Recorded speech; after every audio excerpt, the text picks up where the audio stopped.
Sean bienvenidos, soy la doctora Jimena Aguilar y continuamos con nuestras clases. Ahora hablaremos de la hipótesis. Cuando realizamos investigación, una parte muy importante es la hipótesis. ¿Y por qué es importante la hipótesis? Porque la hipótesis es un enlace entre la teoría y la misma investigación. Nos ayuda a dar dirección a la investigación. A través de la hipótesis nosotros generamos nuevos conocimientos. La hipótesis es una respuesta tentativa al problema de investigación. Nosotros hemos identificado un problema que ahora pretendemos realizar la investigación. Ese problema tiene una respuesta tentativa. Y esa respuesta tentativa es la hipótesis. La hipótesis tiene un alto grado de fundamentación teórica y tiene altas probabilidades de ser verdadera.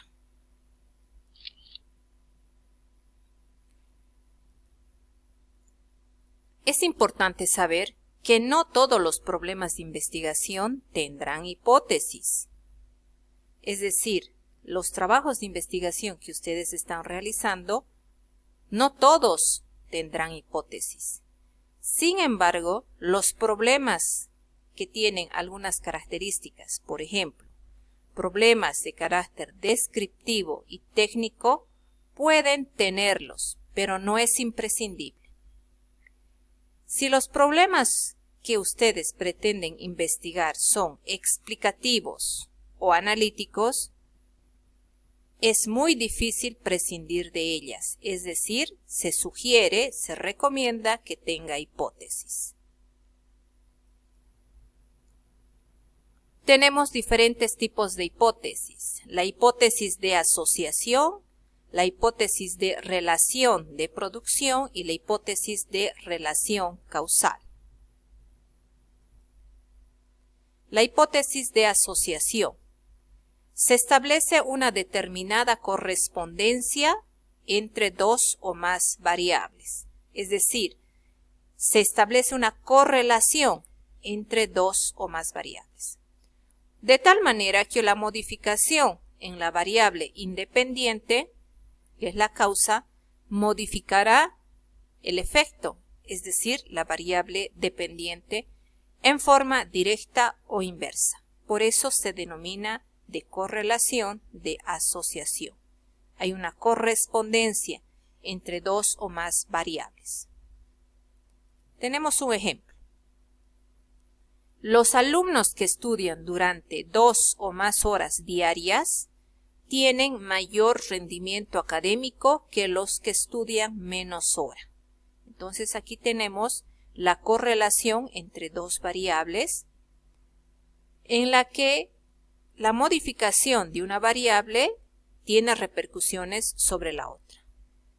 Los alumnos que estudian durante 2 o más horas diarias tendrán mayor rendimiento académico que aquellos alumnos que no estudian esa cantidad de horas, sino que estudian menos horas. La hipótesis de relación de producción. Este tipo de hipótesis se parece mucho a la anterior y se conceptualiza de la siguiente manera. Cuando se parte del supuesto que el comportamiento o modificación de una variable independiente influye o cambia la variable dependiente. Es decir, si se produce la modificación de la variable independiente de la causa, influirá sobre la variable dependiente el efecto. Ejemplo, el incremento del conocimiento del diabético sobre su enfermedad y tratamiento influye en el mejoramiento de las actividades de autocuidado.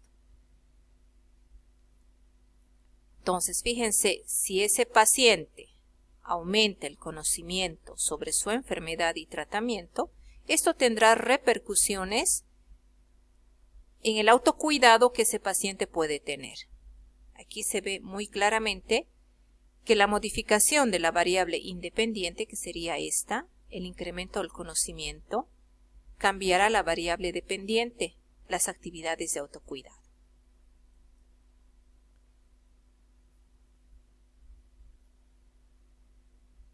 La hipótesis de relación causal permiten explicar y predecir los hechos y fenómenos con determinados márgenes de error.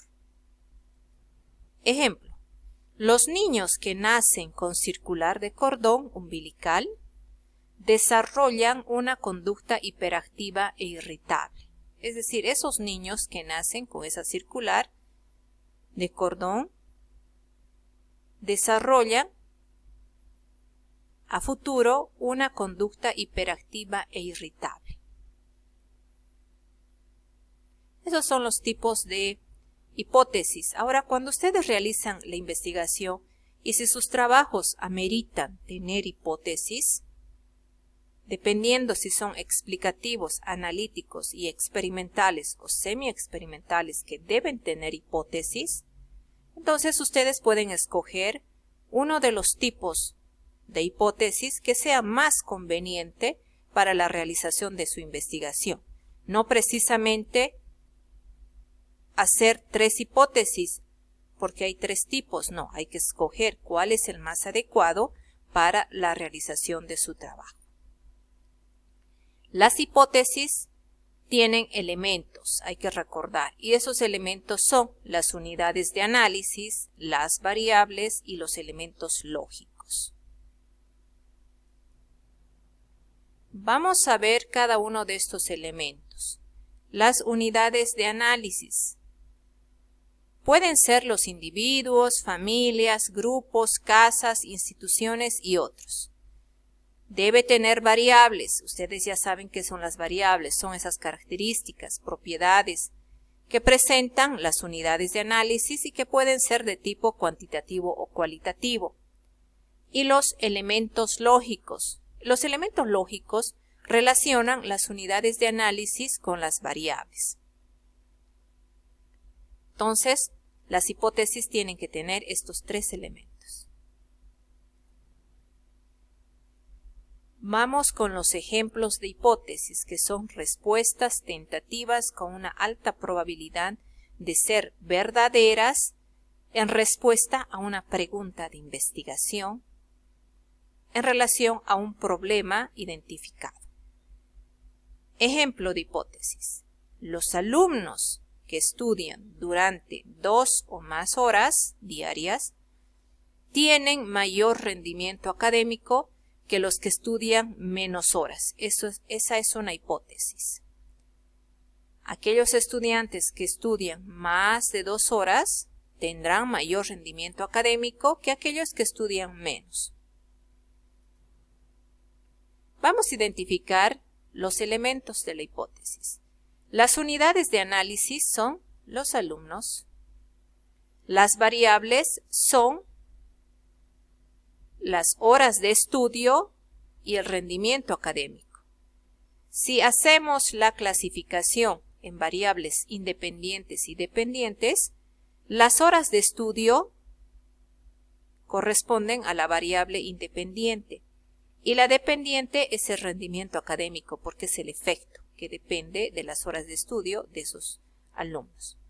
Y los elementos lógicos son el mayor y menor número de horas que esos estudiantes o alumnos le dedican al estudio.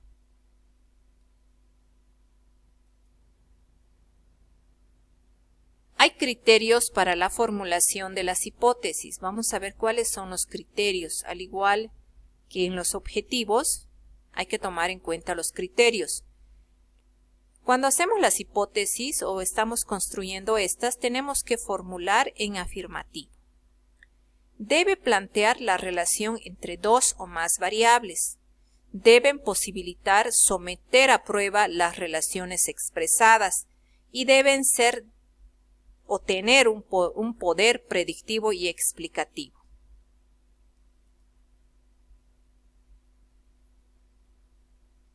Una parte muy importante cuando realizamos investigación es el diseño metodológico. En el diseño metodológico, que es otra parte de nuestro protocolo y es la parte que valida en sí nuestro trabajo de investigación por lo riguroso que debe ser, es el diseño metodológico.